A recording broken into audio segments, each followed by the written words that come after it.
SJ study zone में सभी बच्चों का स्वागत है। तो बच्चों, आज हम करेंगे कक्षा 10वीं गणित की प्रश्नावली 3.1 का क्वेश्चन नंबर 1। तो यहाँ पर क्या दिया हुआ है, आफताब अपनी पुत्री से कहता है 7 वर्ष पूर्व मैं तुमसे 7 गुनी आयु का था, अब से 3 वर्ष बाद मैं तुमसे केवल 3 गुनी आयु का रह जाऊंगा। इस स्थिति को बीजगणितीय एवं ग्राफीय रूप में व्यक्त कीजिए। तो इस प्रकार का जो ये क्वेश्चन दिया हुआ है, इसको हमें 2 तरीके से हल करना है, एक बीजगणितीय और एक ग्राफीय रूप से। तो सबसे पहले इस प्रकार के क्वेश्चन में हमें क्या करना होता है, तो देखो यहाँ पर सबसे पहले अब हम यहाँ पर क्या लिखेंगे, माना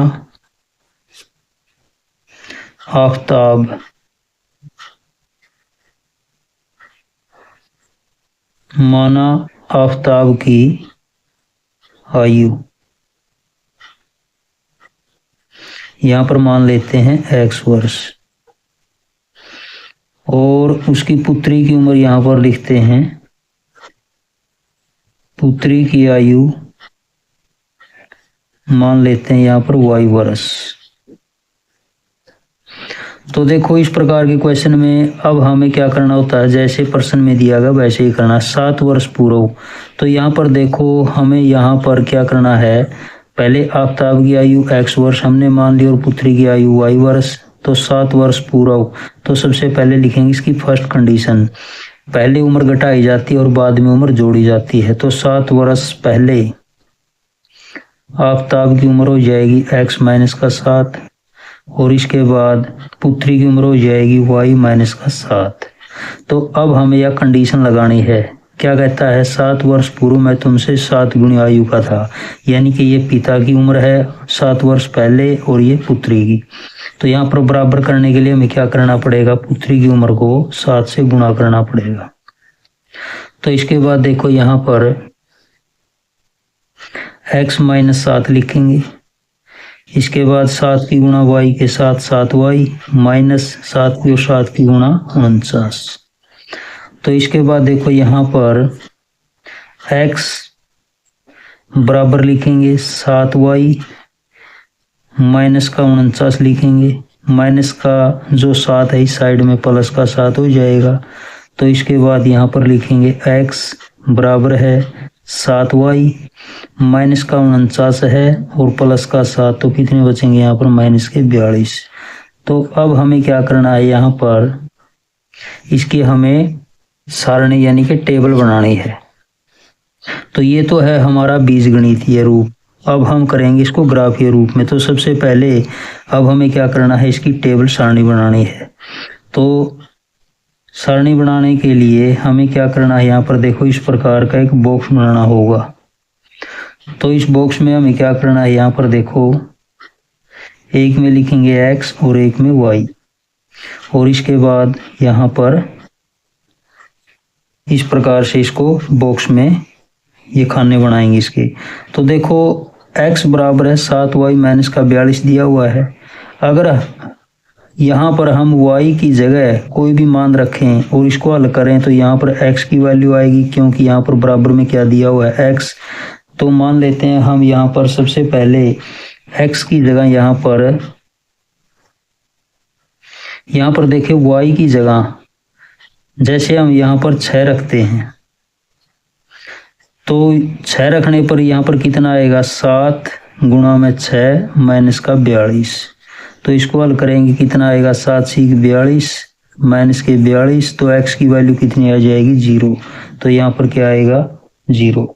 इसके बाद अब हम क्या करेंगे, y की जगह अगला जो नंबर लेंगे यहाँ पर लिखेंगे हम, जैसे कोई भी मान रखते हैं y की जगह, जैसे हमने यहाँ पर 7 लिया तो क्या करेंगे, 7 गुणा 7 माइनस का 42, तो 49 माइनस का 42, तो 49 से 42 घटाएंगे तो कितना आएगा यहाँ पर 7।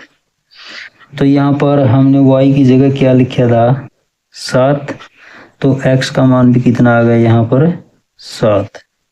तो इस प्रकार से हमें यहाँ पर क्या बनानी है, टेबल बनानी है। तो ये तो थी फर्स्ट कंडीशन हमारी, पहली शर्त जो क्वेश्चन में दिया हुआ था।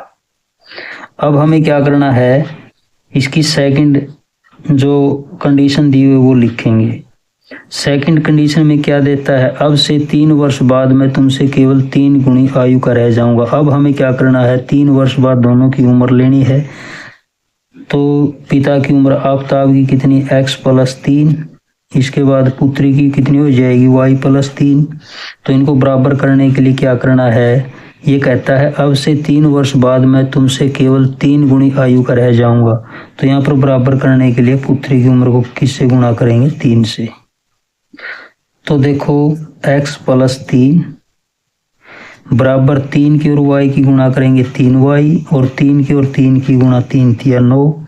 तो इसके बाद देखो यहाँ पर x हमें क्या करना है आगे, बराबर 3y प्लस का 9, प्लस का 3 इस साइड में क्या हो जाएगा, माइनस का। तो इसके बाद आगे लिखेंगे x बराबर है 3y, 9 में से 3 घटाएंगे, प्लस का कितना, 6 जाएगा।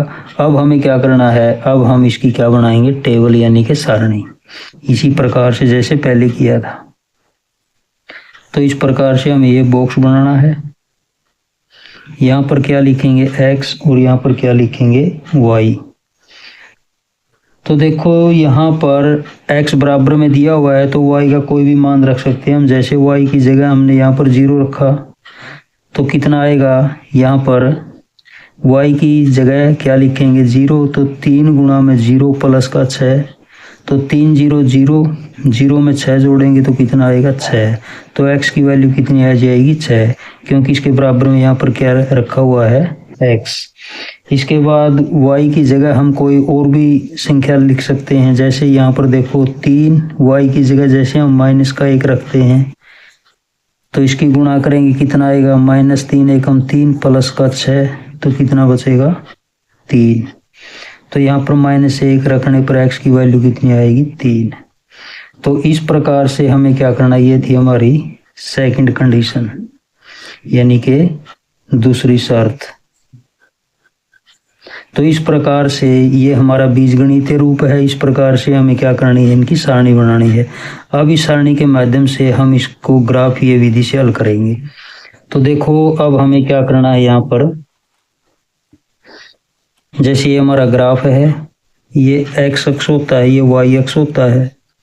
तो देखो सबसे पहले जो हमारी सारणी है, इस सारणी के हिसाब से हमें यहाँ पर इस ग्राफ को हल करना है। जैसे देखो यहाँ पर पहली जो सारणी दी हुई है, x की वैल्यू 0 है, ये 0 होता है, मूल बिंदु 0 0, और y की वैल्यू यहाँ पर कितनी दी हुई है 6, तो यहाँ पर y की वैल्यू कितनी लिखेंगे 6, 0 और 6। इसके बाद देखो x की वैल्यू 7, ये 7 दिया हुआ है, और y की वैल्यू भी कितनी है 7, तो ये 7 दिया हुआ है। तो यहाँ पर लिखेंगे 7 7, और यहाँ पर क्या लिखेंगे 0 और 6। तो अब हमें क्या करना है, इन दोनों को मिला देना है और इसको आगे बढ़ा देना है। तो इस प्रकार से इनको मिलाना है।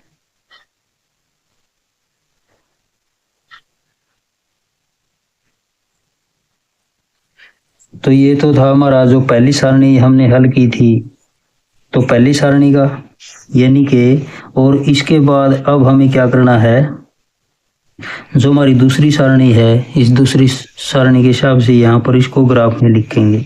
तो देखो यहाँ पर क्या दिया हुआ है, x का 6, तो x का 6 यहाँ पर दिया हुआ है, ये y का 0, तो x का 6 और y का 0 यहाँ पर आ जाएगा। और इसके बाद x का 3, तो यहाँ पर ये x का 3 है, और y कितना है माइनस का 1, तो नीचे की तरफ कितना लिखेंगे यहाँ पर, ये 3 माइनस का 1 यहाँ पर। तो अब हमें क्या करना है, इन दोनों पॉइंटों को मिला लेना है और इसको आगे बढ़ा देना है।